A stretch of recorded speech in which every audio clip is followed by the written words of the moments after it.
So we're finally at a point where we can say what it might mean to think or to say that the mind is physical. The idea is that we can understand the mind as information processing in a physical machine.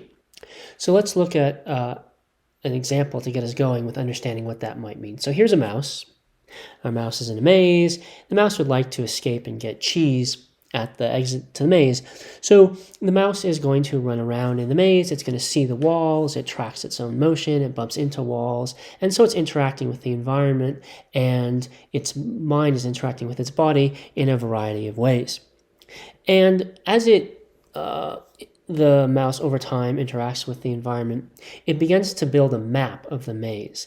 And as that map gets better and better, the mouse can more clearly see what is the most direct path through the maze.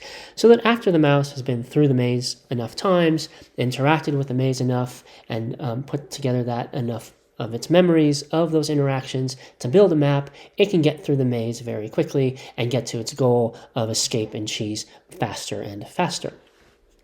So this we can think of as information processing. What's going on?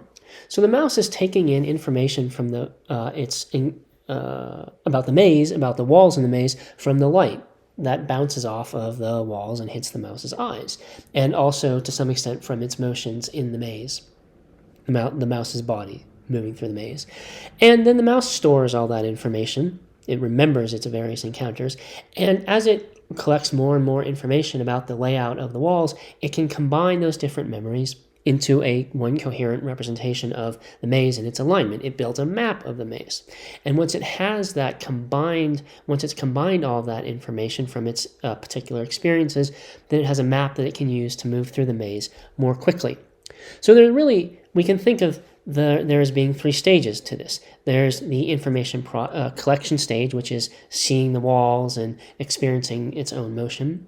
There's the processing stage, which is retaining all the memories of all those visual experiences, and then integrating them into each other to produce a map, which takes time, and then finally using that map to produce appropriate action, in particular taking the most direct path through the maze to get to your goal. And the idea is, when we think of a mind as that this just is what it is to have a mind. It's to be a machine that can collect information, process it, and then use that information to produce appropriate action, like taking the most direct path through the maze. So that's what having a mind would be. And all of those different things that we've talked about as mental, so thoughts and beliefs and emotions and empathy and imagination and memory and sensory perception and reasoning, all of that, the physicalist might say, can be understood in these terms as information processing, information collecting, and then acting on that information in appropriate ways. And we can think about how all this happens in the brain. So when the mouse is collecting information, what's going on? Well, they see the walls of the maze. But what goes on when the mouse sees the walls of the maze?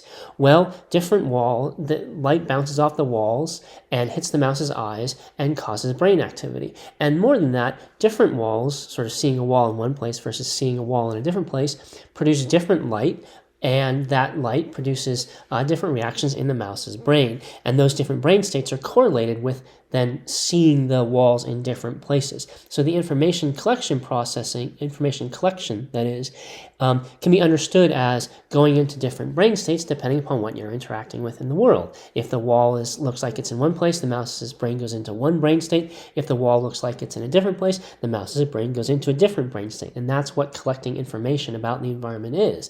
It's going into different brain states depending upon how the world is, what different states the world is in.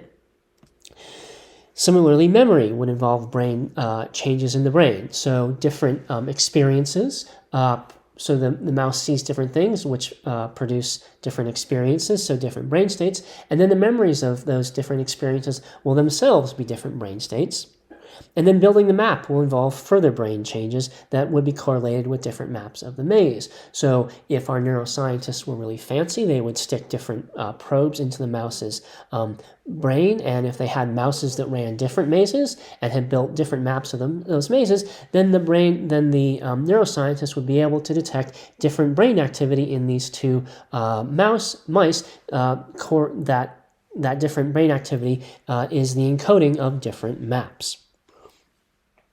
Just like, if we draw a map of El Camino College, for example, versus, let's say, Long Beach City College, well, those maps look different, right? They have ink in different places. Well, so the idea is the mice that have different maps of different mazes, well, they're using electronic ink. They're using neurotransmitters and electrical activity in the neurons, and that sort of brain ink is going to be different in the two cases, depending upon which of the maps the mouse has in its brain. And then those different maps will produce different behavior, because the different maps just are different collections of brain states, and those collections of brain states will cause different muscles to fire as the mouse moves through the maze. So having a mind, well, we can think of it as information processing, information collection, which produces different changes in the brain depending upon what information is being received. And then the information processing produces further changes in the brain, the changes that would be memory, or building a different map, or building a different scientific theory, or building a different understanding of who your mother is or who your father is, what their psychology is like. All of that is just different changes in your brain. And then those different brain states produce different behavior. You, for example, treat other people differently because your brain has different representations of those different people. So that is the physicalist view of having a mind. You take in information through perception, you combine it with other information to create more complex representations of the world, and then you act to pursue your goals given that complex representation, how that representation says the world is. You act in a way that will, hopefully achieve your goals. And the physicalist says all of this can be physically explained by changes in the brain. There's nothing more going on here than just the world impacting you in different ways, and your brain responding differently to the ways in which the world impacts you, and then the brain sort of further doing its further processing, producing further changes, and then those different brain states producing different behavior. And that's it. So that's all there is to having a mind, says the physicalist. Is that true? Well, that's a good question, and we're going to be getting into that in the next module, of course. And that's what the physicalist view is. And while we were looking at examples with mice, the physicalist thinks, look, it's just humans are just the same thing, except we're more complex. So we can engage in richer information collection than the mice. We probably have, in certain ways, more acute hearing. We certainly have more acute vision, and we, in some ways, have more acute touch, particularly in our fingers, for example. More importantly, we can engage in much richer processing than the mouse can, right? The mouse can do a little bit of remembering and a little bit of map construction to figure out what is the layout of the physical world. We can do that. We can do much more than that. We can come up with scientific theories. We can tell stories. We can figure out what's going on in other people's minds. We can create art and poetry and video and all of that, both sort of imagine how that's going to go in our minds, and then act. We can actually physically create the art, physically create the videos, we can collaborate, we can compete, and we can move our bodies in all these really complex ways to make really complex things happen. But the physicalist says, look, that's all fundamentally the same kind of thing. It's all still collecting information through perception, which is just involving the environment affecting our brain in certain ways, causing our brains to change in certain ways. And then just really sort of rich activity, rich processing in our brain going through really complex processes to create those scientific theories or to create those musical compositions or whatever it may be. And then us acting, moving our bodies in complex ways that are appropriate to those that information that we have encoded and processed already in the brain. And so while it's really amazing, it is also just information processing in the brain.